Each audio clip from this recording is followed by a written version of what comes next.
and we're back with another Masking Tape Treasures. First and foremost, I'd like you to like, subscribe, and leave me a comment if you like. Today we're going to be making weasels. Weasels. All around the chicken coop, a monkey chased the weasel. The monkey thought was all a sport. Pop goes the weasel. Alright. First, you're going to need your plate to put your paint on. You're going to need acrylic paint, brushes, and you're going to need masking tape. 1.88 or any tape that you have. And you're going to need to pay attention. Alright. Let's get started. You know, weasels are powerful little animals. They are. They can take down a rabbit by themselves. We're going to go sticky side out like this. Make it kind of long. We're going to elongate the tape. Go like this. Yeah, weasels, they've been known to... I think I saw a weasel taking down a deer, actually. So they're very strong. And they're very agile. Here we go. Okay, we're going to make elongate it a little bit. Just like that.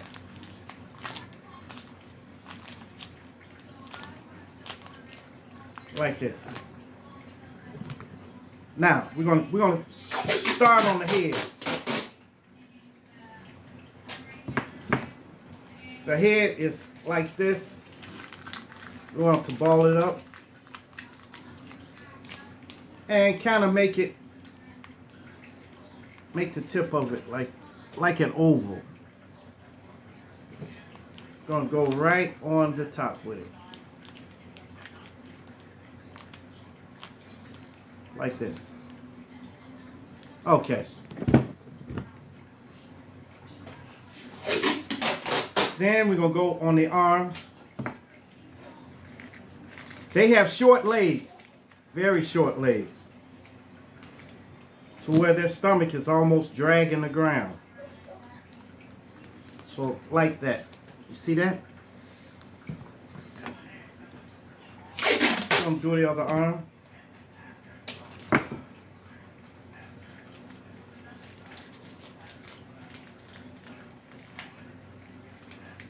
All right.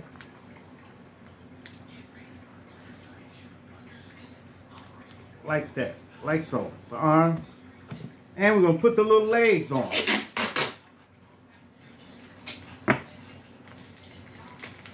Weasels they're pretty nice. Especially, I like making them.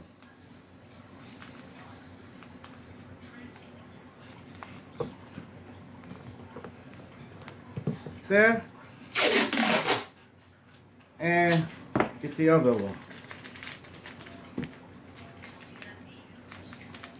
like that, and then just mold it, mold it. Okay, weasels do have a tail, so we're gonna put them a small tail on there, like so. Go like this. And elongate it. Just go round, like this. And then squeeze it just a little bit. Don't squeeze it too hard. Don't do that. Just do like this. Taper off the end of it. Like so. You see that? Like that. You're going to attach it right on his backside. Then there you have it. Now, we want to put the ears on. Now they have small ears, like kind of small rounded ears. So we're going to take a piece of tape like this, like this, sticky side out, and then just put it together. Want to just squeeze it, like so.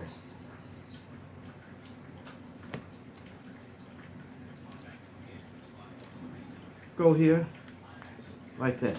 See that? And we're gonna do another one.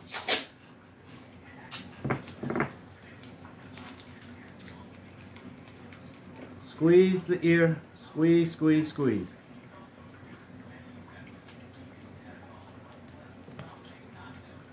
Stick this on here, like so. So he got his ears. So you know this is where his nose is. So all we have to do is put the skin on now. And uh-oh, story time. This story time is about the valley. The valley. It was all the way in the, it was a long time ago, back in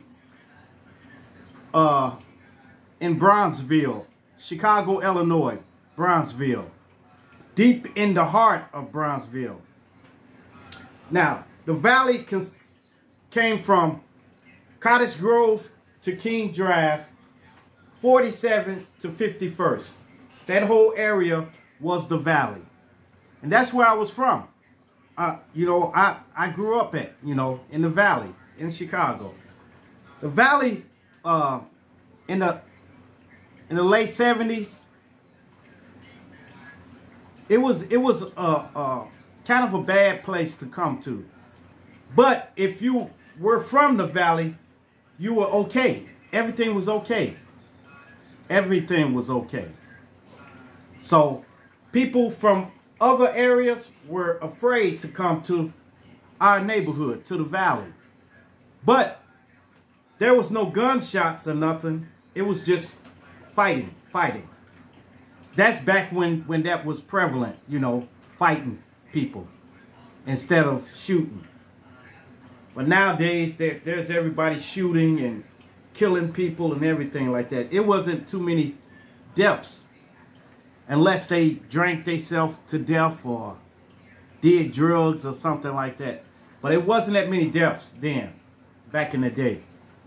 So the valley was a nice place. Actually, the valley started, I want to say, in the 20th century. For real. I think some Dutch, don't quote me on this, but I think it was some Dutch settlers that settled there, and they started the valley, actually. But the older people from the 60s and the 50s and 60s and stuff, they would tell of stories of the valley when they were valley people. So if you was in a valley, you would be considered a valley boy or a valley girl. Yep. And all you had to do was say, hey, I'm from the valley. And sometimes people wouldn't mess with you. It depends on where you were, you know. Now, we used to run to the there was this place on it was close, it was on 47th Street in King Drive. It was called the International Games.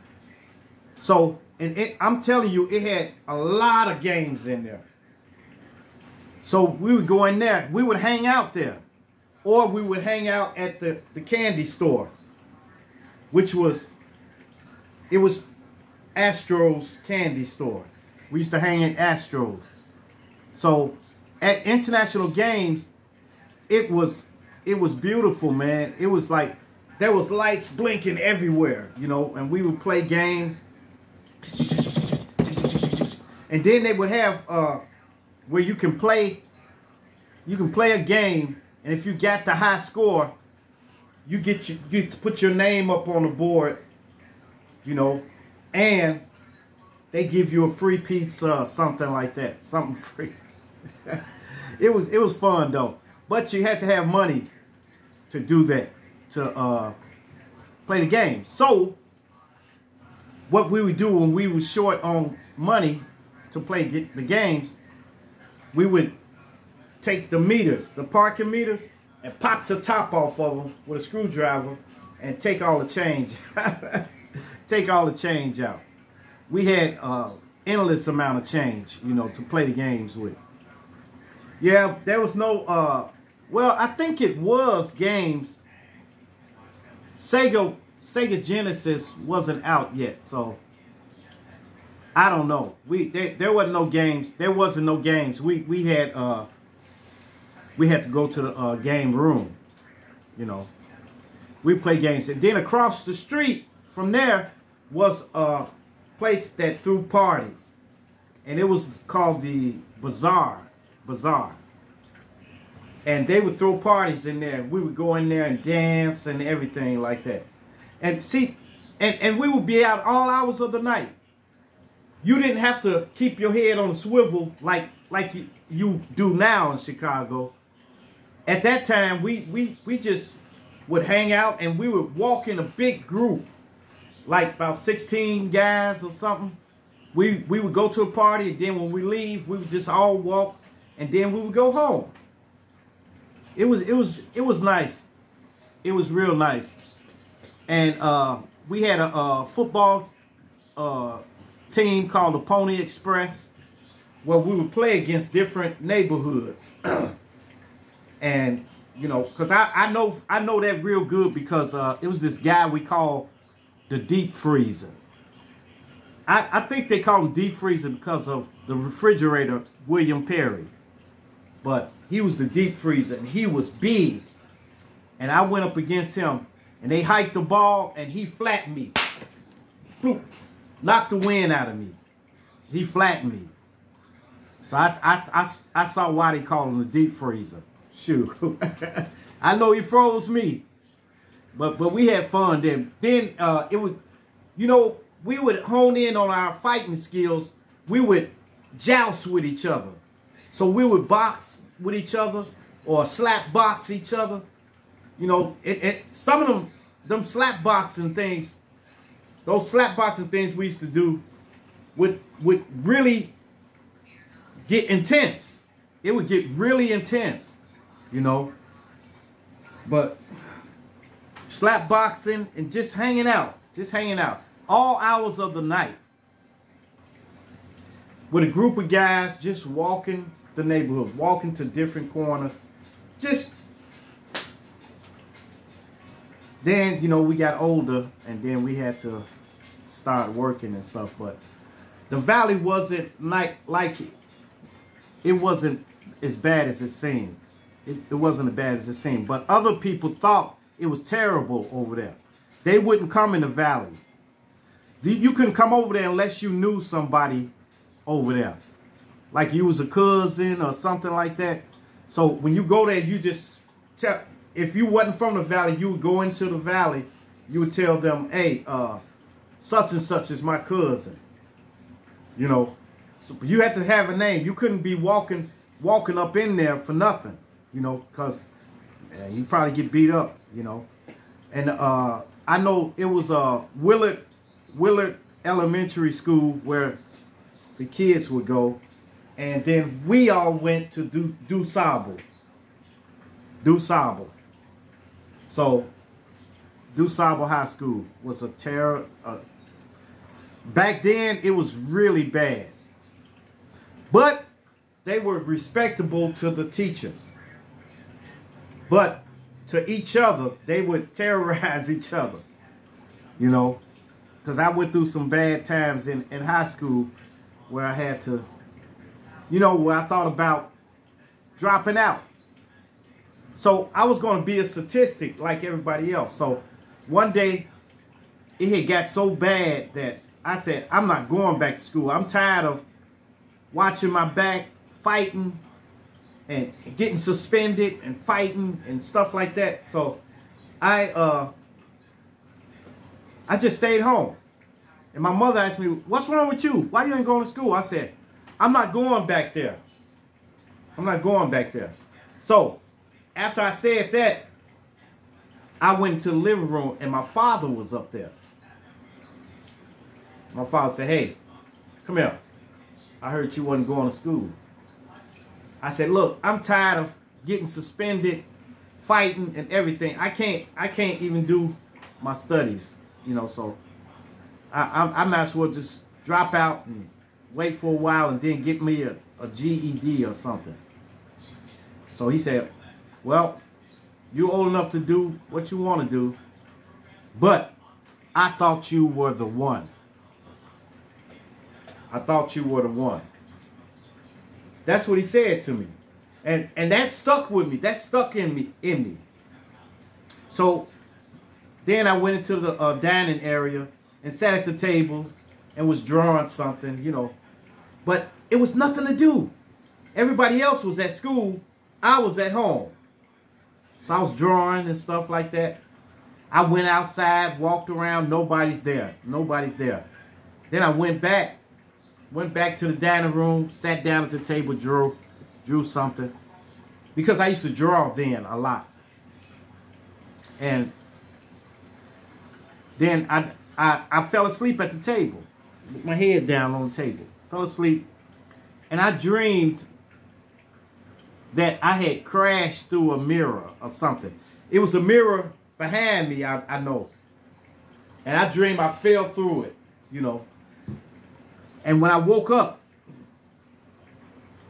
I just woke up and went to the front and I talked to my mother. I told her, I said, look, could you take me back to school and get me back in? I'm ready to go now.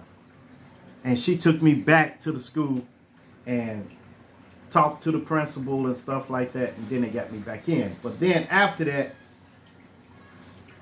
it still wasn't right. I was about to get suspended again. Fighting in history class.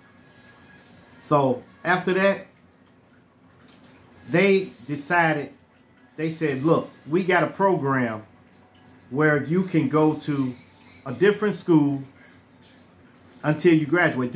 I was in my late junior year. So they had a program, and then they told me I can go to Kenwood High School. And Kenwood was like a prep school back then. The Kenwood was the preppy dudes, and DuSable was the long hairs. You know, in Kenwood they had their fades and everything like that, and they wore preppy clothes like faded jeans and stuff like that. In DuSable we wear like baggy clothes and stuff like that, you know. So I went to Kenwood. And ended up going to Kenwood, and I got into that high school, and I went in with I had butters as hair. That's what they call it, butter. I don't know what's called. Maybe because they say you had perm or something in it. But my hair was down here. I'm telling you. You may not can't tell now. But I had long hair. So, and anybody can tell you that. So, I got in Kenwood, and I had long hair. My hair swinging. I'm walking through. Everybody had their hair closely cut. They were shaved and faded and everything. And they had their Izod shirts on, they polo shirts and everything like that. Ralph Lauren. And I said, man, what in the world? I was totally out of place.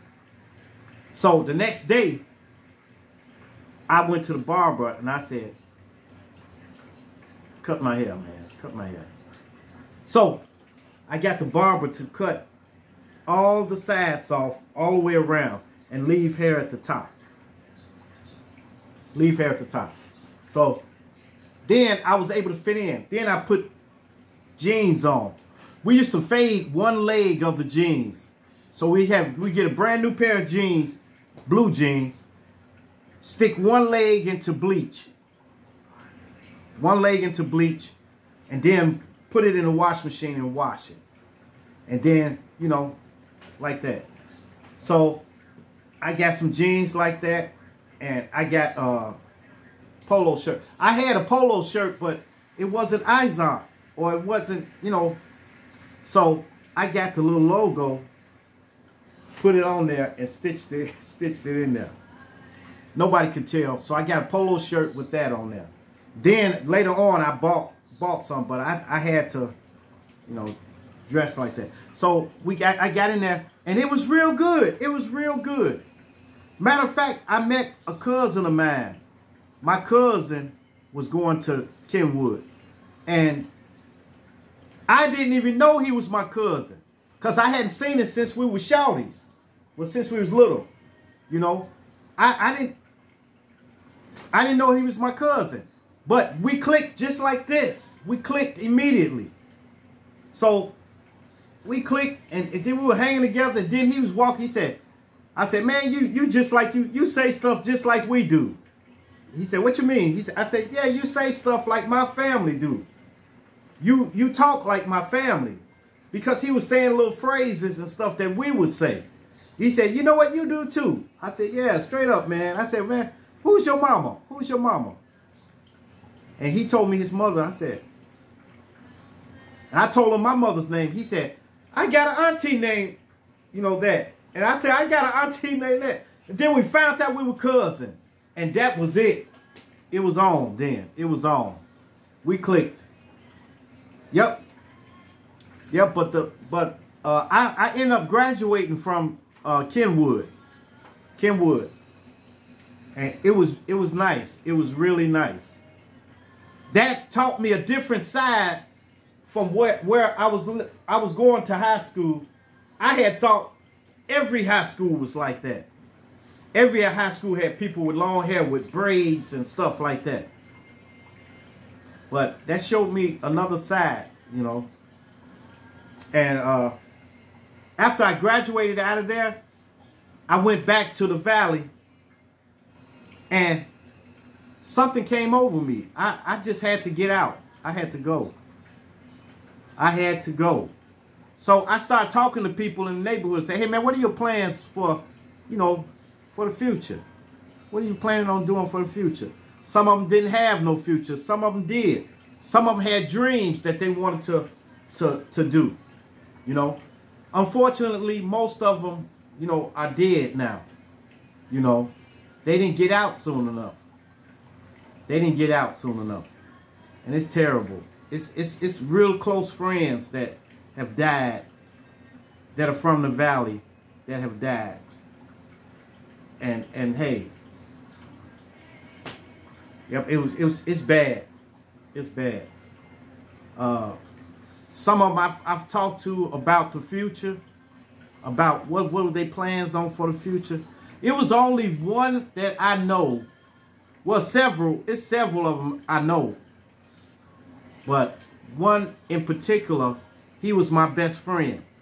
Actually, he was a nerd. He was a nerd. And people used to beat him up. And I used to try to train him fighting. Me and him used to, you know, block. I used to try to train him to fight. But when it came to the fight, I guess he would freeze up or something. But me and him had that talk. We were sitting on the porch one night and we had the talk. What's your plans for the future? What you plan on doing? He said, well, I really want to go to the military. And he fulfilled his dream. He went to the military and he was very successful. So he got out. I really didn't have a plan, but at first I wanted to be a rapper, but I just squashed that dream. Then I wanted to be a mechanic or something like that, you know. And I fulfilled that dream. I became a mechanic and I worked on cars and stuff like that, but it still wasn't right, you know. I had to get out of the valley. And we did. We moved from there to 61st Street. From 61st, we went to Harvey, Illinois, the south suburbs of Chicago. And that's where I started, you know, honing in on everything that I wanted to do. But, yep, the valley. I'll never forget it. The valley, it was a good place at the time. But now It's just gone. It's all in disarray. It's all in disarray. Yep. If some of y'all from the valley out there, shout me out. Give me a shout out. You know, give me a shout out in the comments from the valley. Valley boy, valley girl. Yep. All right. Let's get back to this weasel here. This old weasel. We're going to put the skin on now. Y'all should caught up by now. So we're going to go sticky side down. Go right across his back. Take small pieces. Go just like that. Yes, yes, yes. The valley. I don't know. Well, I think it's some Dutch boys started the valley stuff. They started that. And they just were protecting their neighborhood. That's it. Protecting their neighborhood. But it's called something else now. Maybe some young rapper or something. That's how they name their blocks now. Yeah, it's probably some rapper name or something. But then it was the valley. I don't know. Maybe I need to check. But I don't know if people still call it the valley. Yeah, I don't know if they still call it the valley, but it's cool. But we had fun, though. We had fun. We rarely went into other neighborhoods either, because we felt safer in the valley. We felt safe. All right. We're going to get some tape around the arms now. Oops. Some across his midsection.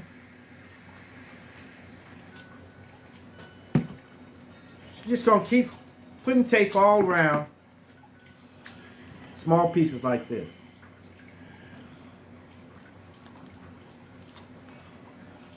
Almost finished, y'all. Then we can go ahead and paint.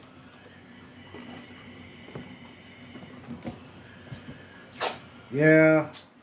Boy, if weasels, if they were bigger, if they were the size of a dog, they would terrorize everyone. I'm telling you. They would terrorize everyone because they have a bite force, a strong bite force. When they jump on an animal or something, they bite them in the back of the neck and sever their spine. For a little bitty animal that small can sever something as big as a hedgehog or a huge rat or a rabbit or a deer. Yeah, like I said before, I've saw weasels attack a small deer and take it down. This is terrible. That's crazy. But they some powerful little animals. All right. Now we got to just do the face. And we're done with our little weasel. Pop goes the weasel.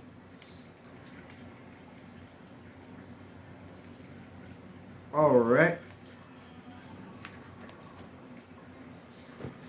A little more tape on the head, and we done.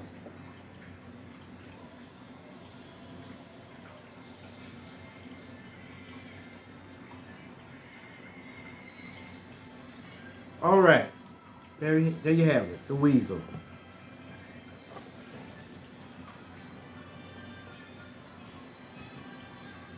Put that ear up there. Probably won't curve him like that. There you go. The weasel. Now, let's start painting. Look, we're not gonna worry about the paws and stuff. But we can put some on the foot. I'll show you an example. We'll make a little ball like so. Put it here. Right there on the toe. Gonna make another ball.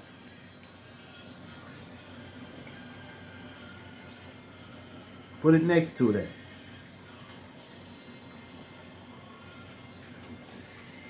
See that? And we're gonna make another.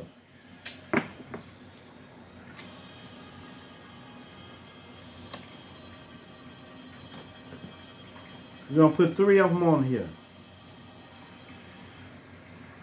Like so. You see that? That's the paw. We want to get it on both of the bottom feet. I'm just going to do the bottom. I'm not going to do the paws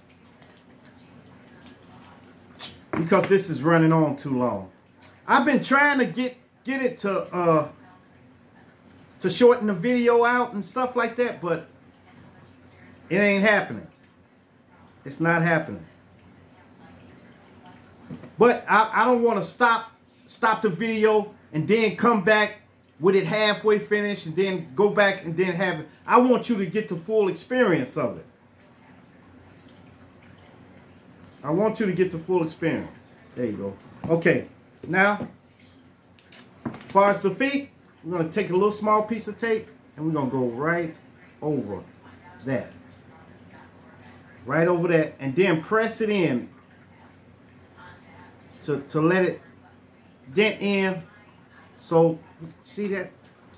You see that foot now? Like that. Just dent it in, dent it in. There you go. Now, do the other foot.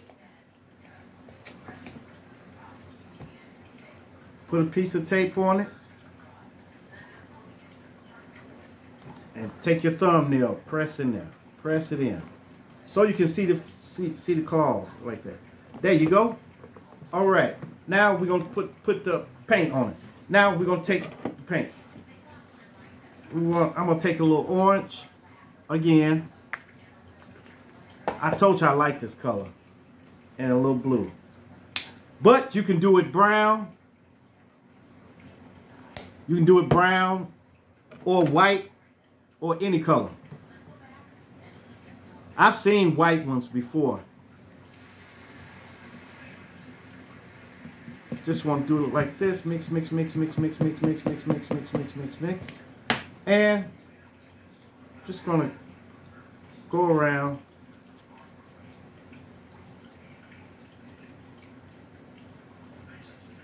Just gonna go around, round.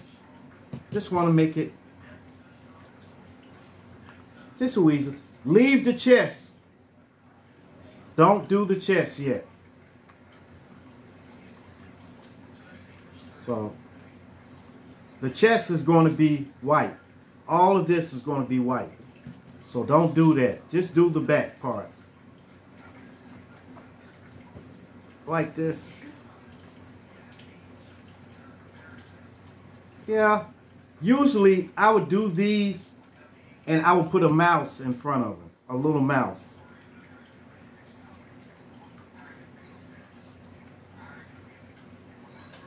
So, yeah, usually I do this and have a mouse in front of them, a weasel.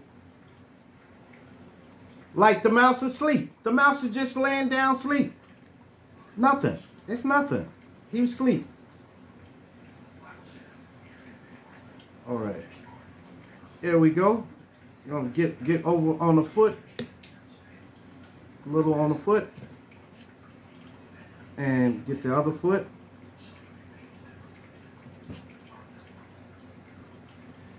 You're almost finished now. All right.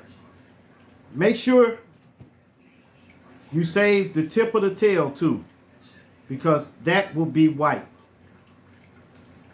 Make the tip of his tail white. Now, see, he look different now.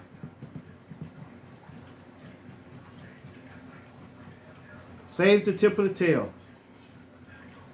Just going to get the Like I said, you can put little gloves on, latex gloves, but I gets down and dirty with it. I don't care. Because that's what they made soap and water for. Shoot. They made soap and water to wash with. So, okay, there he is. Now we want to get our white. We want to get our white.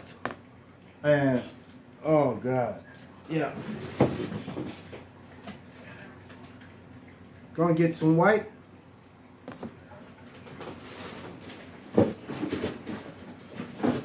Oh my goodness, I should have had the white out.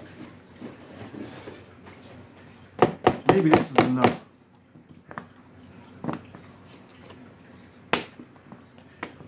There we go. Now, hold up. Get us another brush.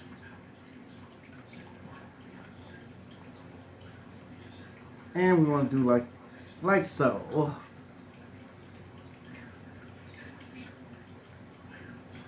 Get the white right down the center.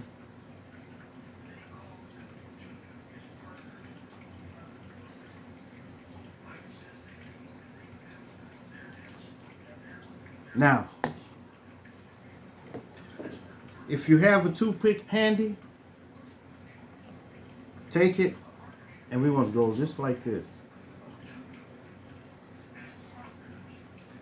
We want to just put it around.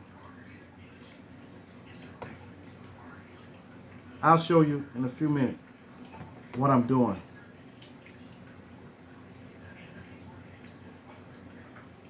You see that? Go like that, because the eye is going to be in the center of that. Okay? Just want to go around. Just make an eye. It's not really an eye, but it's the markings around his eye. So we want to make that white. The markings around his eye, like that. And we're going to put black in the center of there. So we need to get our black, which is right here.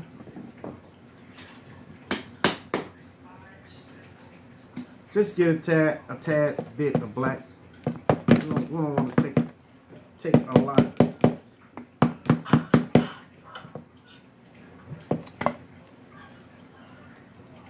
Oh wait, is this blue or black? Okay, this is black. Okay.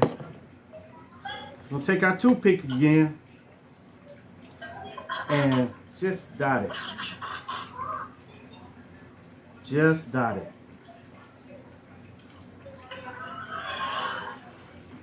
Just dot. Like that. You see that? Okay. Get the other side. Just dot right in there. Dot, dot, dot, dot. And another one. Dot, dot, dot, dot. And more. Alright. Alright. We got to, okay, here we go. Thank you. There you go. The weasel. Oh, I forgot to do his nose. Gonna do that. All right. Forgot to do his nose. Gonna put the nose on there. There we go. Yay! And we got our little weasel. Pop goes the weasel. A penny for a spool of thread, a penny for a needle. That's the way your money goes the weasel. Thank you for viewing my masking tape treasures. Stay tuned tomorrow for more masking tape treasures. There's our weasel. So, make sure you like, subscribe, and leave me a comment if you like. All right. Bye-bye.